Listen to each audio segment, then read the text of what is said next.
मेरा नाम संजय मेहता है और मैं रंगमंडल में मैंने रंगमंडल 83 में ज्वाइन कर लिया था, लेकिन पता नहीं मुझे क्या लगा और मैं छोड़कर भाग गया बिना बताए किसी को। और लगभग 1 साल तक इधर उधर भटकता रहा। अचानक मुझे लगा कि नहीं, वापस मुझे जाना चाहिए, तो मैंने पत्र लिखा यहाँ पर। तो मुझे कारण जी के पत्र प्राप्त हुआ कि आप अगले सेशन में ज्वाइन कीजिएगा। फिर अचानक 1-2 दिन बाद एक टेलीग्राम आया कि कारण जी वांट्स टू सी यू।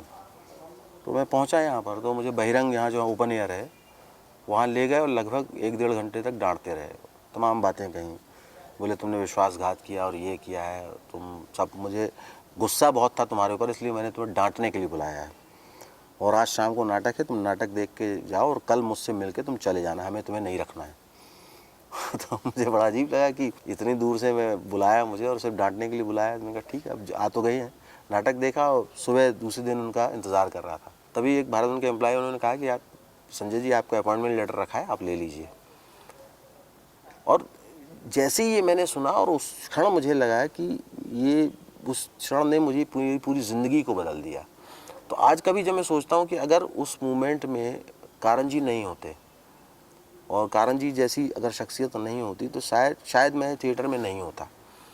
क्योंकि वो मोमेंट, और मुझे अच्छी तरह आज भी डेट याद है कि 13 मई 1985 था, 85 था, जब मैंने फिर रीज्वाइन किया था। और वो सिर्फ कारण जी के कारण संभव हुआ था, मुझे लगता है। तो जो एक ह्यूमन बीइंग क्वालिटी है, और शायद वो कुछ देख लेते थे, तो भले ही कोई एक बार चला गया है तो उसको वापस लाने की ताकत भी वो रखते थे कहीं ना कहीं। ये एक इंसिडेंट था मेरी ज़िंदगी में। और फिर जब दूसरा हम लोग बैठे, तो नया नाटक जो पहले वो कर चुके थे, स्कंदगुप्त, उसकी रिकास्टिंग होनी थी। तो उन्होंने कहा कि संजय मेहता स्कंदगुप्त करेंगे।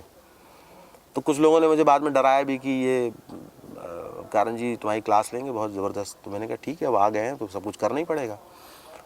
धीरे धीरे धीरे उस पर काम करना शुरू किया। और वो हमेशा कुछ ना कुछ कारण जी एक क्लू देते रहते थे कि पढ़ना चाहिए, ये करना चाहिए।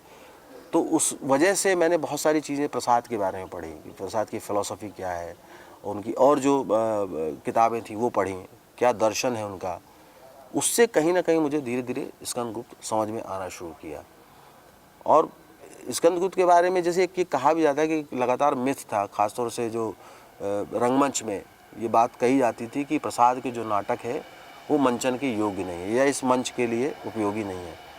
लेकिन कारण जी ने, मुझे लगता है कि इस बात को बिल्कुल उल्टा साबित किया, और उन्होंने प्रसाद का बहुत सशक्त प्रोडक्शन, जिसको हम कहें, वो पूरे लोगों को दिखाया। और देश में मुझे लगता है कि वो एक माइलस्टोन प्रोडक्शन है जो कारण जी द्वारा किया गया स्कंदगुप्त को। और प्रसाद को जिस तरह से इंटरप्रीट किया उन्होंने, या स्कंदगुप्त को जिस तरह से इंटरप्रीट किया, वो अपने आप में अद्भुत है।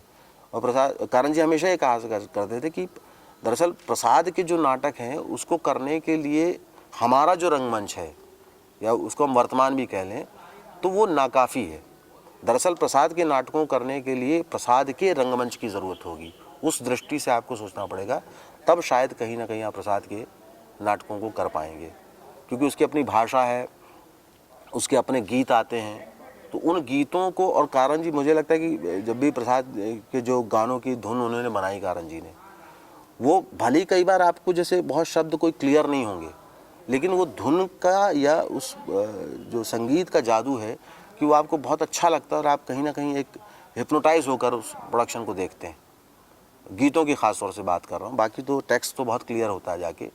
तो धुनें भी उनकी अद्भुत है। जैसे मुझे इस पे हिमाद्री तुंग शुंग का जो गाना है, बहुत, मुझे जितनी भी धुनें अभी तक मैंने सुनी है जो उन्होंने बनाई है, कि वो हिमाद्री तुंग शुंग से प्रबुद्ध शुद्ध भारती, स्वयं प्रभा समुज्ज्वला स्वतंत्रता पुकारती। तो ये जो फोर्स आता था, तो वो कहीं ना कहीं वो फोर्स ही बहुत सारी बातें कह जाता था। और प्रसाद को लेकर, या प्रसाद जैसे जो लेखक हैं उनके नाटकों को लेकर कारण जी का अपना एक दर्शन था। दरअसल मुझे लगता है कि रंगमंच में को करने के लिए जो एक दर्शन, या हम जिसको अध्यात्म भी कहें, जिस तरह की तमाम चीज़ों की ज़रूरत पड़ती जो आज बहुत कम देखने को मिल रही है, वो तमाम चीज़ें कारण जी के अंदर थीं। और ऐसे व्यक्ति, मुझे लगता है कि बहुत पता नहीं 50 दशकों के बाद या 60 दशकों के बाद या पूरे एक 100 सालों के बाद ही कहीं आ पाते हैं। तो वो उनकी बहुत तमाम यादें हैं। और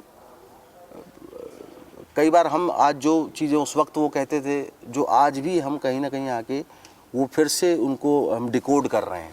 कारण जी की जो बहुत सारी बातें थी, तो ऐसा गुरु कि जो उस वक्त जो कह रहा था आप समझ रहे थे, और उसकी तमाम वो बातें आज फिर से आप समझ रहे हैं, तो मुझे लगता है कि वो कंटिन्यू है आज भी। इसलिए कारण जी मुझे नहीं लगता कि जैसे चले गए हमारे, कारण जी निरंतर हैं, वो निरंतर, वो हमेशा बीच में रहते हैं। तो एक निरंतरता को उन्होंने कायम किया कहीं ना कहीं हमारे बीच में।